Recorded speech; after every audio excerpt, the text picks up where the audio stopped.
So welcome everybody. Thanks for joining me on your lunch or non-lunch hour, as the case may be. My name is JD Leonard, and I'm going to talk to you today about building and deploying from GitHub to Pantheon using GitHub Actions. So an overview. I live in Jersey City. That's next to Lower Manhattan. And I live here with my partner, Laura, my 20-month-old daughter, Ramona, and my cat, Sir Oliver Whiskerson. And he may make an appearance in the background here, so look out for him. I'm a longtime Drupal developer, almost 15 years, and I have been freelancing professionally for over 9 of those years. And my focus is on the planning and development of complex web applications using Drupal. And I'm a volunteer leader in the DrupalNYC community. Among other things, I lead our monthly meetups, and I am helping to organize DrupalCampNYC 2021. And my pitch for DrupalCampNYC 2021 is here. So we're excited to tentatively be throwing this bash October 28 to 30, last weekend in October at the 11 Times Square Microsoft Conference Center. And we're hoping to do a hybrid online and in-person event, COVID conditions permitting. And to learn more, you can join our mailing list. There's a bit.ly link there. Maybe some enterprising person will find that and paste it into the chat. And we would love to have some more folks get involved. We've got a bunch of our esteemed colleagues here who are participating in the organizing of the camp. You don't have to be in the New York area, and you don't even have to attend the camp to participate as an organizer. So email camp-volunteer@drupalnyc.org and we'll get you hooked up. Okay, so today we are going to try to make sure that you understand what CI/CD is and why we might want to implement such a system. We're going to talk about the fundamental GitHub Actions concepts, and we're going to walk through a concrete but basic example of using GitHub Actions to deploy a Drupal 9 site from GitHub to Pantheon. We can also discuss alternative approaches to that which I'm demoing and enhancements that we might like to make to that, and answer each other's questions. And on the questions front, questions are welcome. Feel free to interrupt me as we go with questions. You can just unmute yourself, that's fine. And feel free to answer questions as they come up as well. I say I'm not like a CI/CD expert, I'm a Drupal expert, but I have to use CI/CD tools. And so I bet a bunch of you might have some more experience with some of these tools. Okay, what is CI/CD?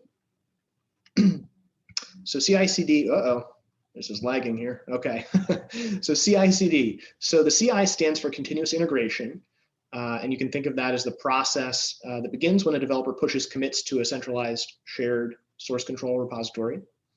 And with continuous integration, you might perform automated tests, build your application, and among other things, you would track the success of those processes and maybe notify whoever needs to be notified about their success or failure.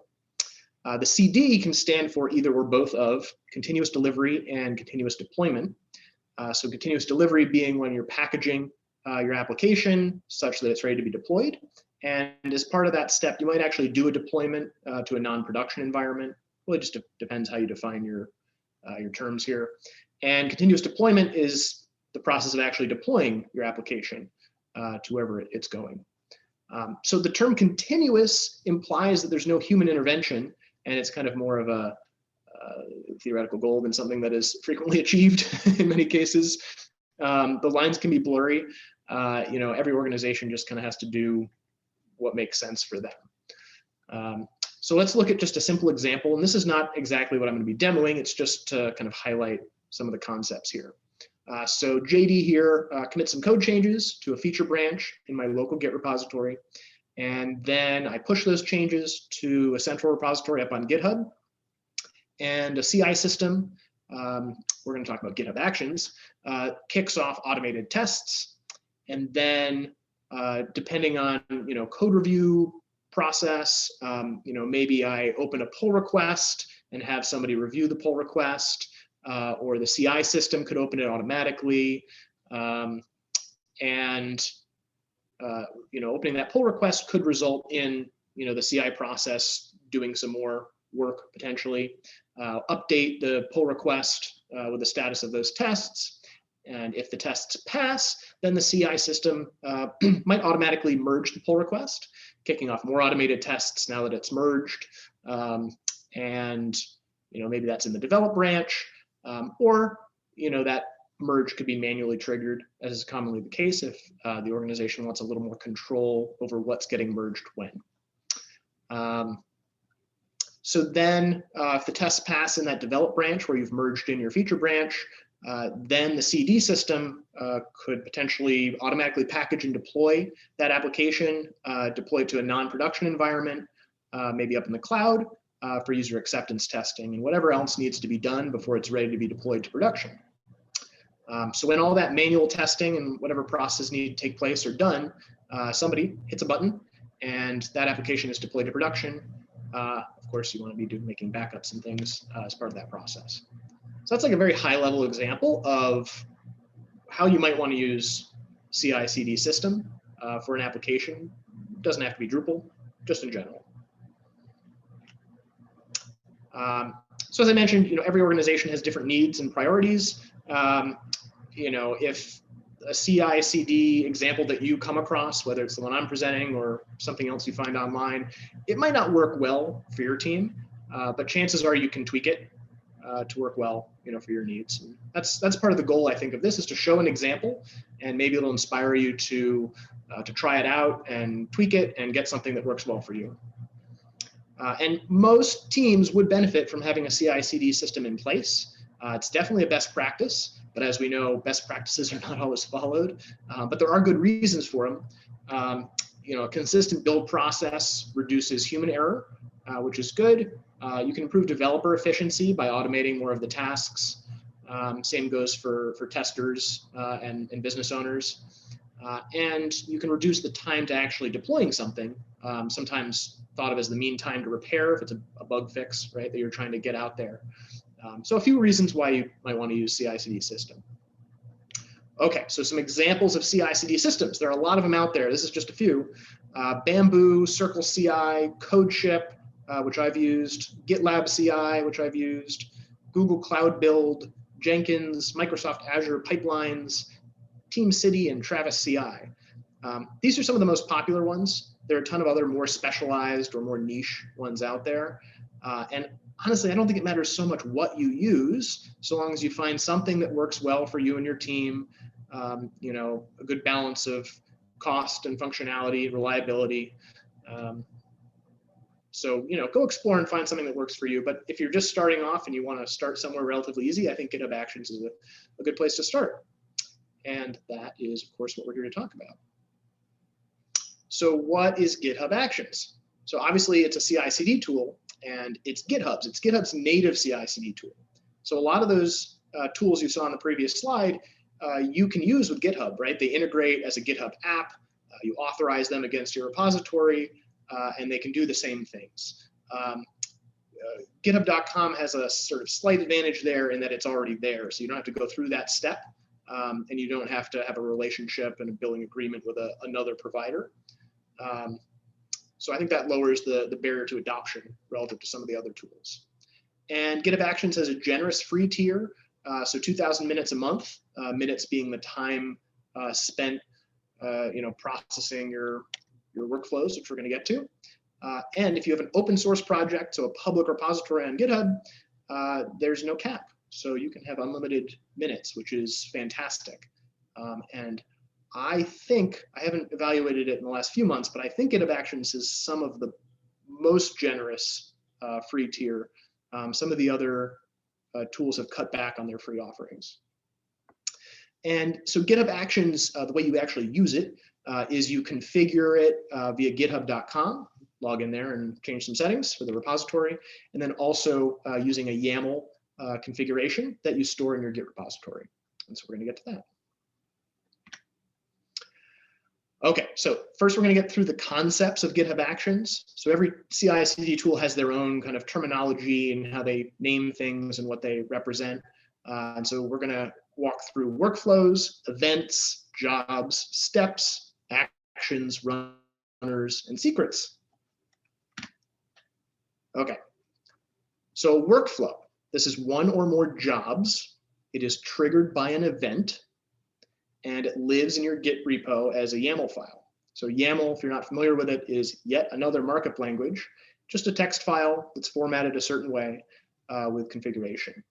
And you store that in .github/workflows. That's where you store your workflow YAML files. And GitHub knows to look there to find the workflows and expose them in the UI and trigger them when events say you should.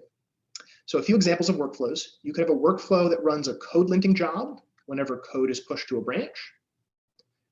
You might have a workflow that runs a job that deploys whatever is in your QA cloud hosting environment to production when somebody requests that via the UI. Lots of things you could do, just 2 examples. Okay, so an event.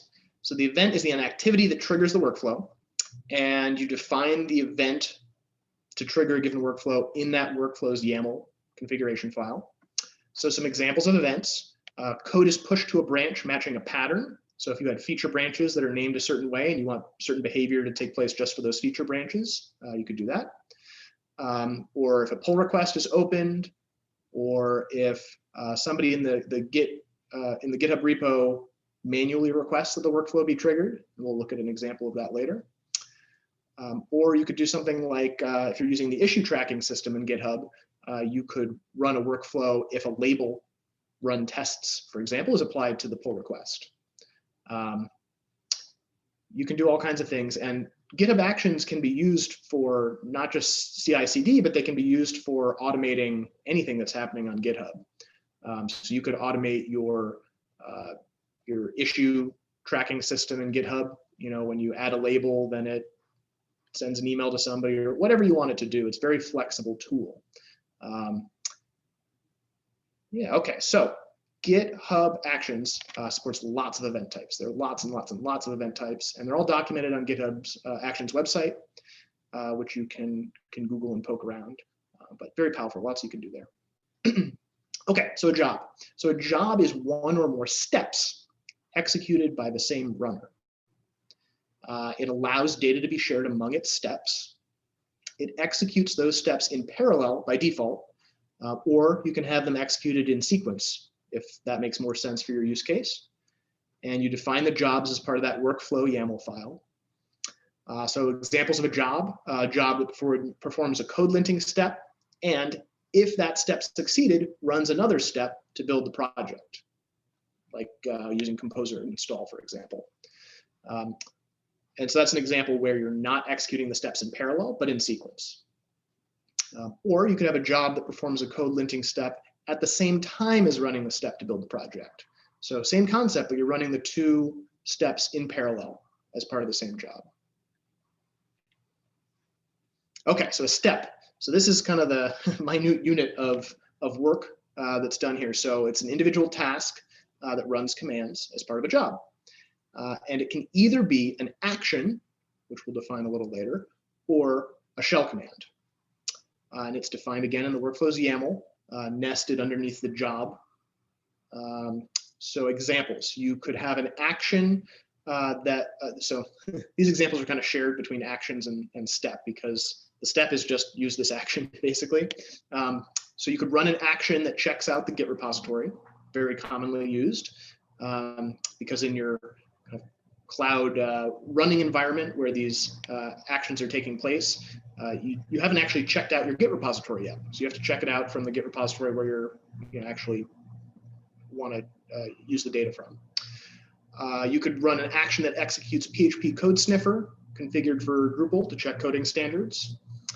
You could run an action that sets the PHP version that's going to be used throughout the rest of the runner. You could run an action that runs Composer install. You could run an action that caches the output of long-running steps. So for example, Composer install builds all the dependencies, creates that vendor folder, vendor directory, right? So it'd be good to cache that so that you don't have to keep doing that same build step over and over again if the result isn't going to change. Or you can output some information via a shell command. So a very simple example would just be, echoing out to the terminal, starting the build process using PHP version, whatever. Okay, so an action is a predefined command that can be shared among different jobs and workflows. It can be passed parameters, so that could be settings or data that you want that action to process. And you can run this directly on a runner as JavaScript or in a Docker container. And they're versioned with flexible dependency management. So you can choose whether you want to depend on a kind of a major version, minor version, or a specific release or SHA-1 hash in a Git repository, because they are stored in Git repositories. That's where actions live. And you can create your own, or what's very common is to use community contributed actions. And this is one place I think GitHub Actions differentiates itself from its competitors, is they've got these great actions pre-built, open source, that you can use in the GitHub Actions marketplace. Okay, so runners, basically a server with the GitHub Actions runner application installed that runs the workflows. So you can host your own. It's a more complex option because you have to set it up and maintain it, but it can be cheaper at scale. But GitHub provides cloud runners, and so this is what most people do because there's no setup necessary. This is what uses your quota of minutes, and they're quite flexible. So you can choose the operating system that's run on them, Linux, Windows, or Mac, and it comes with a bunch of pre-installed software, so you don't have to do a ton of setup to do a lot of common tasks. Okay, so to visualize that workflow file, a little screenshot from the GitHub documentation, GitHub Actions documentation. So on the left here, you see the event. So this is saying on something being pushed to the Git repository, and there's a job defined, and that job has 4 steps. And the steps are to check out your Git repository, install node, run npm install to install bats, and then run bats. So just a kind of a simple example that combines those concepts. And this is a visual representation of the YAML that you would configure.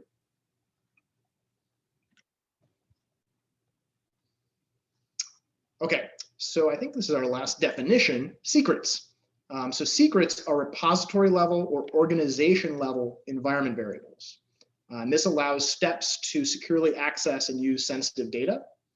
And you set them via github.com just in the web browser, or you can use the API. And I believe you have to be the admin, have the admin role for the repository organization in order to do that.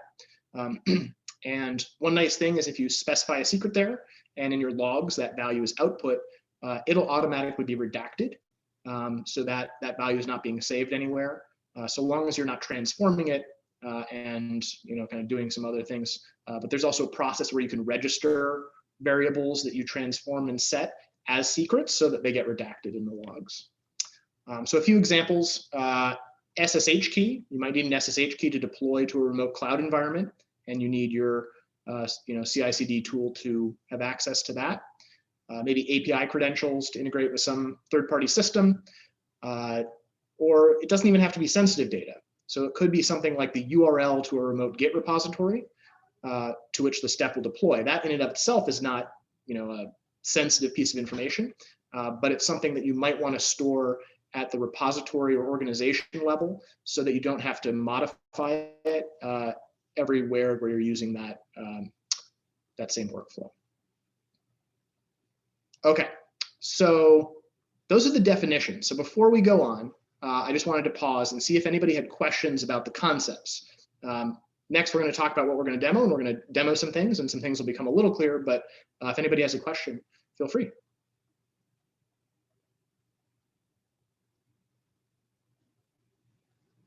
Going once, going twice, okay.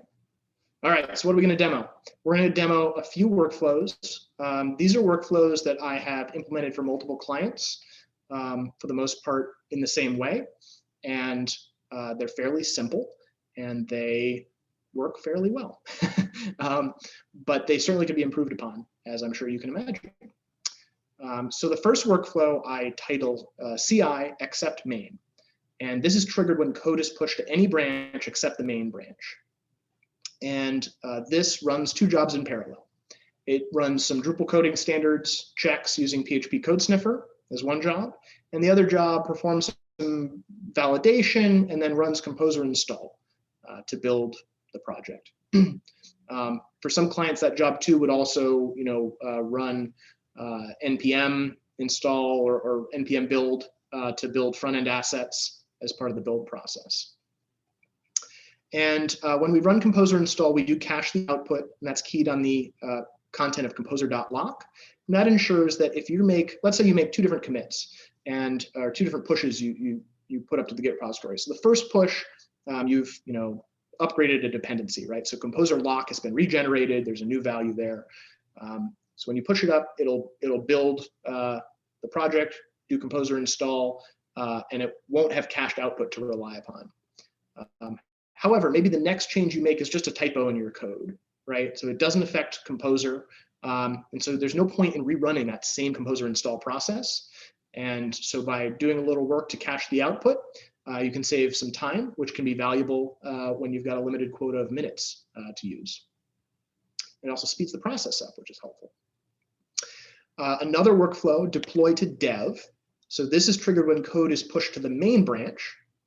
And that would include, for example, pull requests that are merged into the main branch. And this runs 2 jobs in parallel, the same Drupal coding standards job, and then one that I've titled deploy to Pantheon dev. And of note, this performs validation, it runs composer install, it places the SSH key, grabs it from the secrets and places it so it can be used by Terminus and Git. Then we install Pantheon's Terminus command line interface tool, which we're going to use as part of our deployment steps. We prepare the code for deployment, which we'll see the details of later. And we enable maintenance mode for Drupal. We clone the database and files from the Pantheon live environment to the Pantheon dev environment. And then we push the code up to the Pantheon dev environment. Then there's another step, which is we use a Pantheon Quicksilver script. So if you're not familiar with Pantheon or Quicksilver, the idea is basically these are PHP commands that you can have triggered to run on Pantheon when certain events happen on Pantheon. And while this is not part of GitHub Actions, conceptually it's still part of our workflow for deploying. And this script runs database updates, imports configuration, and disables maintenance mode, all using Drush. And the reason that we have to put this in a Quicksilver script instead of as part of our GitHub action is because there's no good way for us to find out once we've pushed that code up to Pantheon dev when it's finished deploying. So when we push it up, the kind of push completes immediately, and then there's not a good API to find out when that particular push has finished doing what needs doing. So the only way to trigger on that is to use a Quicksilver script. So it's kind of a Pantheon specific workaround, and I'm hoping that they'll provide a better solution in the future. Okay, then deploy to test. This has just one job in it, and it's triggered manually via github.com. It does some of the same things as the other workflows. Of note, we're not actually pushing code here. So this is kind of a convenience method. And what we're doing is instead of logging into Pantheon's dashboard, their UI to deploy from the dev environment to the test environment, we're saying, nope, we don't want to do that. We want to hit a button on github.com and have it just happen without us having to log in somewhere separate. So this uses Pantheon's Terminus CLI, and it uses the Terminus deploy command to say, hey, Pantheon, deploy what's in the dev environment to the test environment. And also while you're there, sync the content from live down to test. And here, because we're not relying on code being pushed, we can do the database updates, import the configuration, and disable maintenance mode after that deployment is complete, whereas we couldn't when deploying to dev. Deploy to live, exact same concept as test. The two differences being that we also trigger an automatic creation of a backup before we actually do the deployment, and we deploy from test to live instead of from dev to test. And then finally, bonus workflow here, deploy to MultiDev.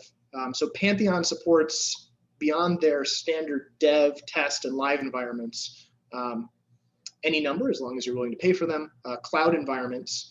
And what this workflow does is it is triggered manually via the GitHub.com UI, and it lets you choose which multi-dev environment do you want to deploy to, and where do you want to clone the database and files from, the live environment or some other environment. And this suffers from the same issue as deploying to dev, and we have to use a Quicksilver script after that code push is complete to do the database updates, etc. And then finally, the GitHub UI, we're going to look at how you set secrets, viewing the status of workflows that are being run, how to rerun failed jobs, and how to manually trigger a workflow. Okay, demo time. So we're going to switch over here. And where are we going to go?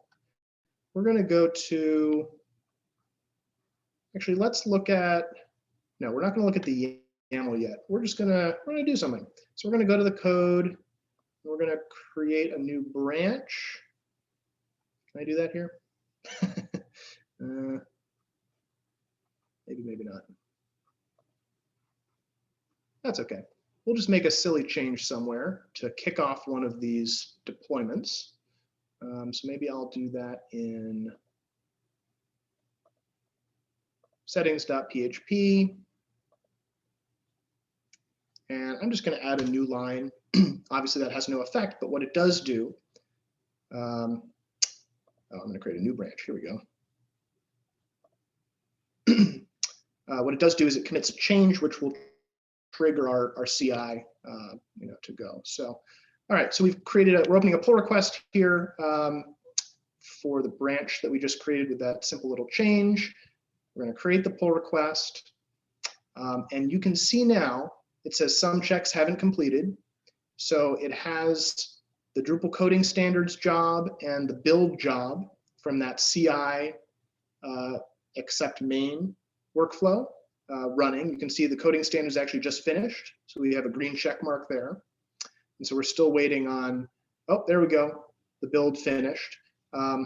So that workflow is done. And now we know that it's done. It shows that all the checks have passed here. And so we know, okay, probably we're okay to merge this pull request, right? Absent code review and doing any manual testing that we want to do before we integrate it.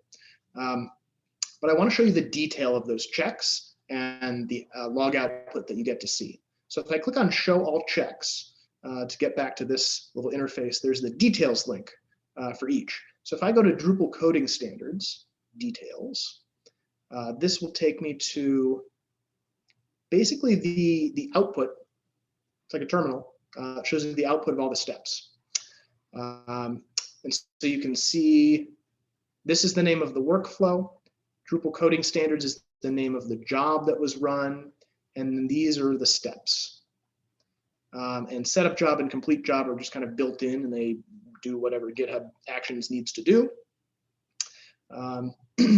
Sets up the operating system, things like that.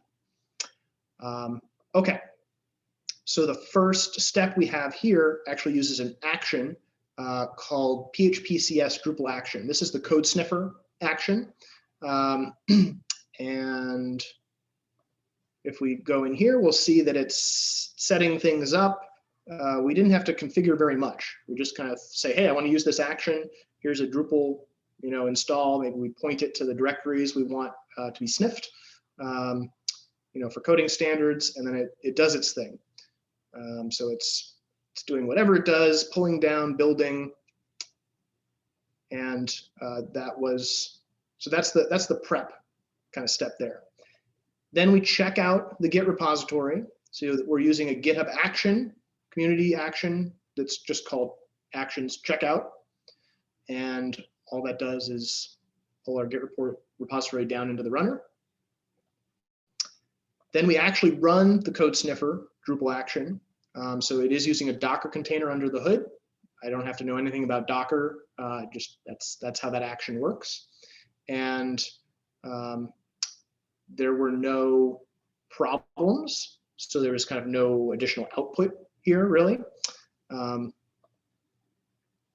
then the post run checkout action. So it's just kind of stuff that's built in, nothing very exciting. But then we see over here, we have the other job, the build job. So that's where we did a little more work. So if we go to the build phase here, the build job, you can see the steps. So we checked out the repository, set up PHP. So this is where we define what version of PHP we want to use, what version of Composer we want to use. You can specify PHP extensions that you want to be loaded. So kind of setting up your environment for your next steps. Then we do Composer validate, make sure there are no syntax errors in our composer.json file or composer.lock. We set up the cache directory. We'll dive into the YAML for this in a little bit. We do a little something to ensure that Composer doesn't run into GitHub's rate limits. And this is something you might run into even if you're building locally. If you're installing lots of packages that are being sourced from GitHub, has nothing to do with using GitHub Actions. Using Composer, you can run into rate limits and be prompted for a password. And so this makes sure that our automation doesn't run into that problem. Okay, so we do Composer install, caching, and we're done. So that one wasn't that exciting, but it shows that it succeeded. And the next thing I'm going to do is we're going to go ahead and go back to that pull request and merge it to trigger off our deployment to dev. All right, so we merged it, and if we go to the code tab, we can now see here there's a little yellow dot indicating that there's a GitHub action in progress. There's something in progress. So if we click on that, we can see it's still running these checks. And if we go to it, it'll actually show us in real time what it's doing. So it'll scroll through the logs, the output of those steps, which is kind of fun. And if you run into a problem, it's going to turn red, it's going to have some output, and it may kind of have a nice little UI that shows you the different errors and things that happen, so you can go figure out what was wrong, fix the problem, and try again. So if I wanted to mess things up a little bit, I could cancel the workflow. We'll see if it lets me. Sometimes that functionality is a little buggy. It's kind of best effort, I think. Maybe it doesn't cancel the job that's in progress. I'm not sure. Here we go. Operation was canceled. So we see we have an error. So I just kind of simulated that there was some sort of problem here, right? And so you can see it's half green, half red because one of the build steps was successful and one of them failed. And now there's a button here to rerun the jobs, right? So if I canceled it for whatever reason, or if there was an error that I feel like was intermittent, or maybe it was a problem with an external system that's been resolved, I can just say, okay, let's rerun the jobs. Let's start that process over without having to mess with the Git repository again. And so it's going to do its thing. And we'll watch the deploy to Pantheon dev here, because there's some more output that's potentially interesting. So you could see Composer was working there.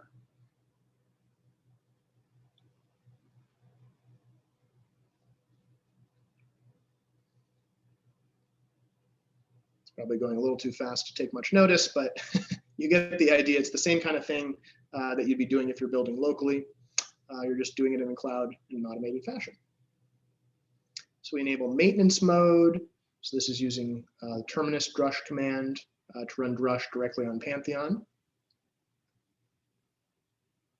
And for anybody not familiar with drush, drush is one of Drupal's command line tools that allows you to take actions in Drupal from the command line. So here it's running terminus environment clone content to grab the content from the test environment and copy it to the dev environment.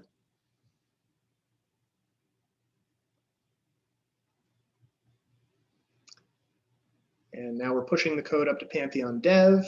So if I switch over to the Pantheon dashboard, this is the wrong site. Let's go to the right site. That's not the right site. There we go. You can see in the Pantheon dashboard, we're syncing the code on dev. So just like if you push up to your Git repository normally, directly to Pantheon. One difference to note here is that the Git repository on GitHub is different and the contents differ from the GitHub repository on Pantheon. So this is the difference between a thin and a fat repository. So because we're managing our dependencies with Composer, we are using the best practice of not committing the vendor directory and the other directories like contrib modules that get automatically built when you run a Composer install. We're not committing those to our Git repository up in GitHub because there's no point in sharing, all those dependencies that get built. It basically adds a bunch of noise, creates possibility for merge conflicts with other developers that you're working with. And the code here is sunk, but you can see it's still working a little bit. There we go, it just finished. So we've deployed, and obviously we just deployed a space or new lines. there's nothing kind of exciting to go see, but you get the idea. Back to the Git repository topic. So we've got a Slim repository on GitHub. We use GitHub Actions to make that a fat repository, right? So we do Composer install, maybe we do npm install, npm build to build all our assets. And then all those assets, we then push to Pantheon. So the repository on Pantheon has the vendor directory, right? It has your npm build assets. And that's the best practice, and it helps ensure that you don't introduce any artifacts specific to a local development environment into your production environment, because the local development environment is not, the building that you're doing in your local development environment is not the same building, right? The result of that is not actually being deployed. It's the result of your CI/CD tool doing the building. Okay, so that was kind of a simple example. I will show you in the GitHub Actions UI here. So if you click on the Actions tab up here, which you might have noticed on a GitHub repository before, so usually you're in like code or issues or pull requests, but Actions is kind of where all the UI is on GitHub for these things. And so you can see all the workflows that have been run recently here. So you can see this was the pull request that was merged, right? And the workflow that was run was deploy to dev. And before that, we had the CI accept main workflow run. And so you can see the status here and click through to find the log details from each. Or you can specify a specific one, so filter to the one you're interested in here. And one reason that you need to do that is if you want to manually trigger a workflow. So deploy to MultiDev, you'll recall, also deploy to test and deploy to live are manually triggered. So we don't spin those off automatically. It requires a human to go in and push a button. So if I want to deploy to MultiDev, actually I'm not going to deploy to well, I'll show you what it does here. You go to run workflow, and then you get to choose what branch you basically want to use the workflow from and use the code from. So this is helpful because you might want to make a change to your GitHub Actions workflow, and you don't want that change to be merged into your main branch yet, but you do want it to be used when you deploy to a MultiDev environment. And so you could specify the branch here, and then you say what MultiDev environment do you want to deploy to. For simplicity, I have predefined and pre-created all the MultiDev environments here and just named them M1 to M10. And that just keeps things simple. A lot of Pantheon plans come with 10 MultiDev environments included, but you could construct a more elaborate plan that would let you name the MultiDev environment in a special way if you wanted it to, and do some other things. It's just kind of something to simplify. And then you specify what Pantheon environment you want to clone the database and files from. And again, this could be any of M1 to M10, or it could be from dev, test, or live. And then you run workflow and it triggers it. I'm not going to run that one, but I will deploy to test. And all this does is it kicks off the workflow, and we'll see it pop up here in a moment. There it is, so it's yellow. We click in, and we can watch the progress of the job as it goes. This one's not so exciting, so we don't have to stick around and watch it. we already went through the steps and kind of what it's going to do. Okay, so I want to show you something else in the GitHub UI. So if you go to settings for your repository and you go to secrets, this is where you define and set the values for secrets at a repository level. Very similar page if you want to do it at an organization level. And so you can see the secrets I've defined here. I've got the Pantheon site name, not really a secret, but something that I wanted to define at the repository level, and this is the place to do it. The machine token that you need for Pantheon's Terminus CLI to be able to communicate with Pantheon and know that it's you. The SSH key, similarly, that's used by some of the Terminus commands, like some of the drush commands, and also when you do a git push. Known hosts, which you want to keep up to date to make sure that the service you're connecting to is really who it says it is. Yeah, so that's the idea. And so if you want to, you can't actually see the value here, but you can change the value and you can remove it and you can create a new secret. And so that's a security feature so that somebody, just kind of gets into your GitHub account, they can't just quickly go and view the value. Okay, so those are the secrets. And then let's actually look at the YAML. So we'll look at CI except main here.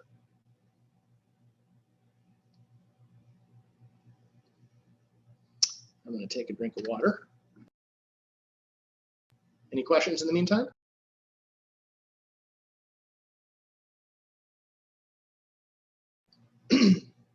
Okay, so this workflow, we walked through kind of what it was we were going to do here, but to see how we actually implement it, we say on push.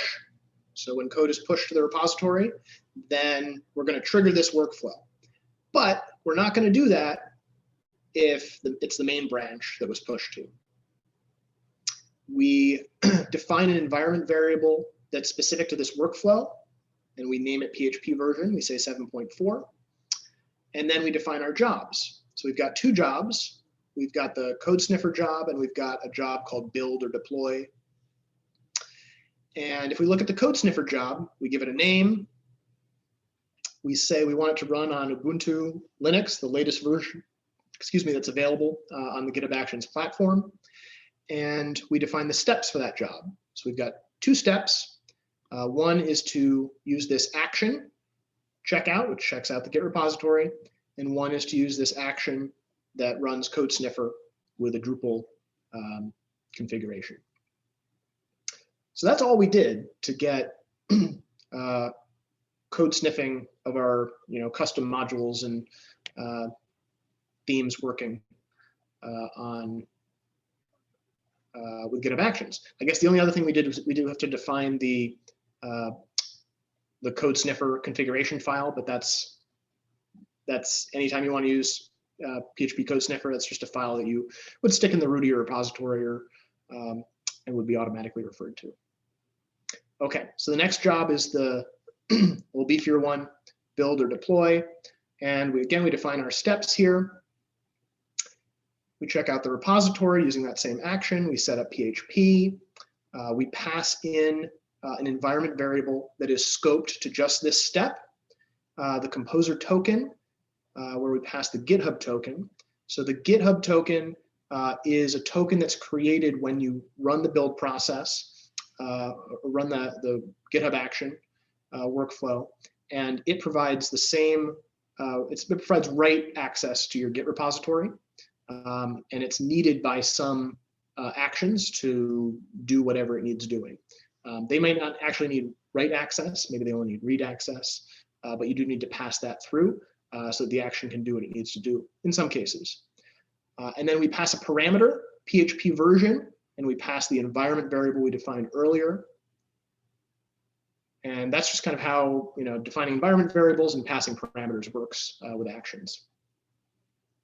Okay, so we run, here's an example of running a shell command. So Composer comes pre-installed on GitHub Actions runner, and we just do Composer validate. And let's see what else. So the caching Composer dependencies is kind of an interesting one. So there's an action that helps with that. and you pass some parameters, and then it just kind of takes care of all the magic. The idea here is there is a directory to which the output of the caching, whatever's being cached, goes, and you define that here. Then you define a key for it that is primarily based on the contents of composer.lock, like we discussed before. And then the restore keys has to do with knowing how it knows how to pull the cached data back out of the cloud, so you don't have to rerun that same process. So we do that before the Composer install. Yeah, so that's this workflow. Then I want to show you one more. And let's do the MultiDev, because that's the more complex. So here you can see we say on workflow dispatch, which is GitHub Actions' way of saying when somebody hits the button in the UI. We define some inputs that we want the user to be prompted for. And so you saw those two prompts, right? Which MultiDev environment you want to deploy to, and which environment we want to clone database and files from. And you can define whether they're required or not, if there's a default value. And that's the trigger, right? That's the event that triggers this workflow. Okay, so we define some environment variables, which we use later. And if we go down to the deploy steps, we find an interesting one, the place SSH key, for example. So again, this uses a GitHub action, lives in this repository on GitHub, and we pass in our secret key and our known hosts file so that those get placed by that action to be used by Git later.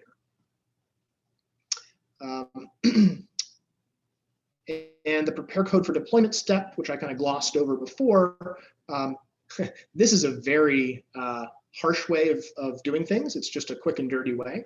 You could probably come up with something a little better. But basically what we're doing here of note is we are, after we've checked out our Git repository, we're actually removing all the metadata from the repository. Then we're removing some files that we don't need to be deployed to Pantheon, just for kind of keeping things tidy. Then we reinitialize the Git repository. So we've got a fresh repository, and we add all of the files to the repository that are remaining, and then we do a Git commit. And so in effect, what we're doing is we're creating a fresh repository with our now built files, right? We've already run Composer install, so we have the vendor directory there. That gets added, and that's what we're going to push up to Pantheon in the later step.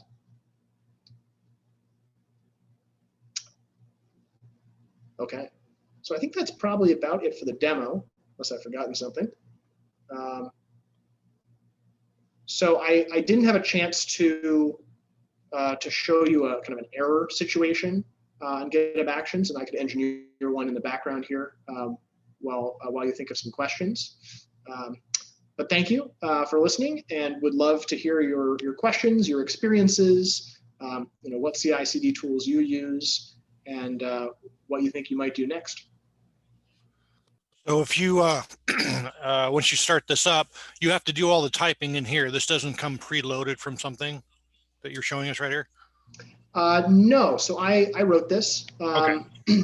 and it comes from Googling online and finding examples of how you do things. Okay. Some of this kind of template for a given step would be provided in the documentation for the GitHub action. So if you navigate to that repository, you'll find the README that explains these are the parameters that you can set. Here's an example code of how to use this. And that was especially useful for figuring out the caching the Composer dependencies, because this is kind of obtuse. You're not going to figure this out without some good documentation. Yeah. And one other thing I'll mention, which I haven't mentioned here, is when you specify the action that you use here, typically what you'll see in documentation and examples online is you specify a version. Like maybe you're going to use the cache action v2, for example. But GitHub recommends, and I also recommend, that you should pin that to a specific SHA-1 hash in that Git repository.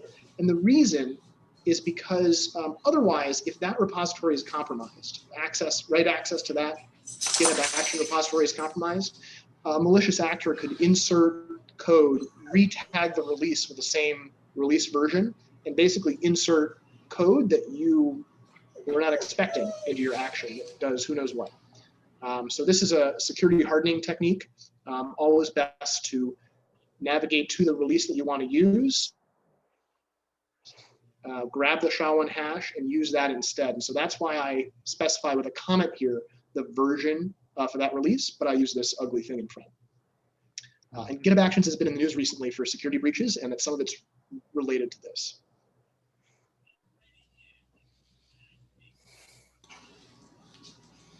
All right, so I said I was going to engineer an error. So we can do something simple. I go to, no, that's not going to work.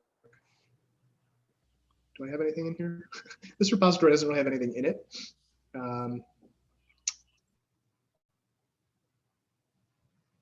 I could mess up composer.json. How about that? So I've just added a bunch of gobbledygook at the beginning that's going to make this syntactically invalid, I hope. I think it will. And I'll create a new branch so that I don't pollute my main branch. Create my pull request, and we should find that the build step, when it runs here, is going to run into an error. And then we can see what that looks like. In the meantime, any other questions or thoughts? Yeah, JD. Sorry, go ahead. One question I had. How do you set up the initial connection between your GitHub repository and your Pantheon environment? Yeah, so there's not really a direct connection exactly, but what you have to do is you have to get an SSH key associated with a Pantheon account. And I recommend that you use a service account on Pantheon rather than an account that's designated to an individual.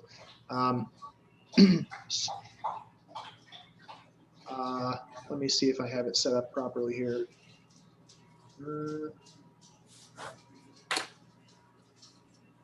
Yeah, so what I did here is I actually set up a separate Pantheon user with an annoying email address, using the plus syntax to just have an extra email address here.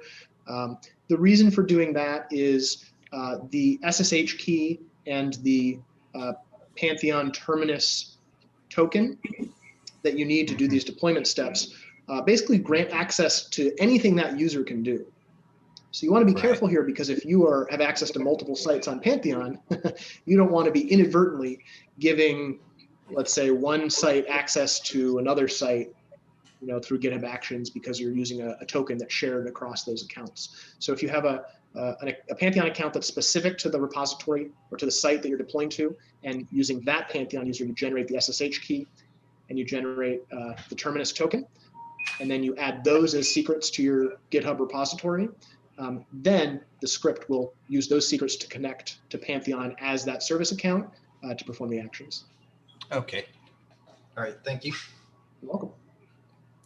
JD, could you briefly go over fat repos and thin repos? I didn't grasp that at all. Yeah. So basically, best practice with a Composer-managed Drupal installation when you're collaborating with team members is that you don't commit the vendor directory or any other build assets that result from the Composer install command that you run. And the idea there is that you don't want, it kind of keeps your repository slim, right? It doesn't add unnecessary bloat. And it helps ensure that you don't have merge conflicts and just trouble among developers, because maybe you each are working with a different set of built assets. So then it's up to each developer to run Composer install, after they pull down the latest changes from the central repository, and it's up to GitHub Actions to do the Composer install step as part of your CI/CD workflow, so that you get that vendor directory, your contrib modules, your npm build assets built and deployed up to your cloud environment. Okay, great, thank you. And so Pantheon has the fat repository where it has all the built assets. GitHub is your thin repository that has just the things that you actually intend to change, right? The result of those changes, like if you make a change to composer.json, the result of those changes is not part of your GitHub repository. Okay.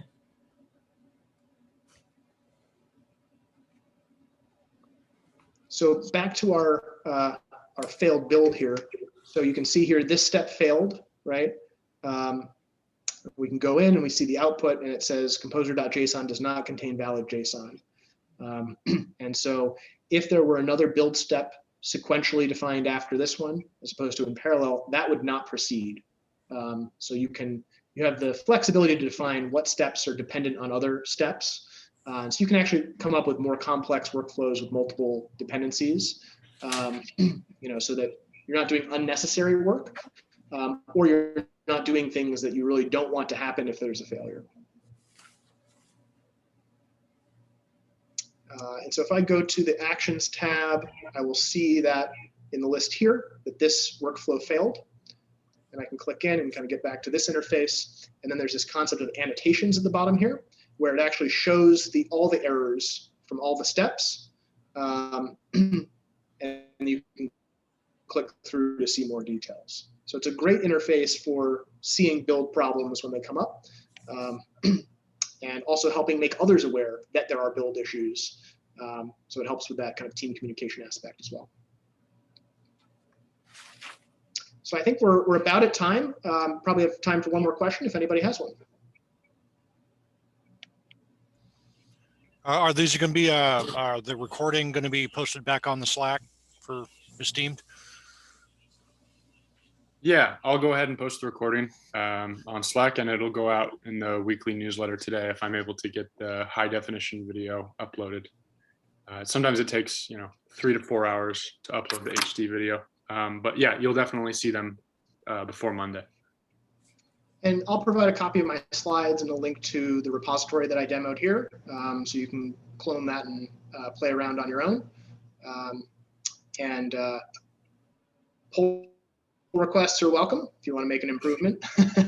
I had somebody find a bug in this when I did a lightning talk on this before, and they fixed the bug for me, so that was fun. Cool.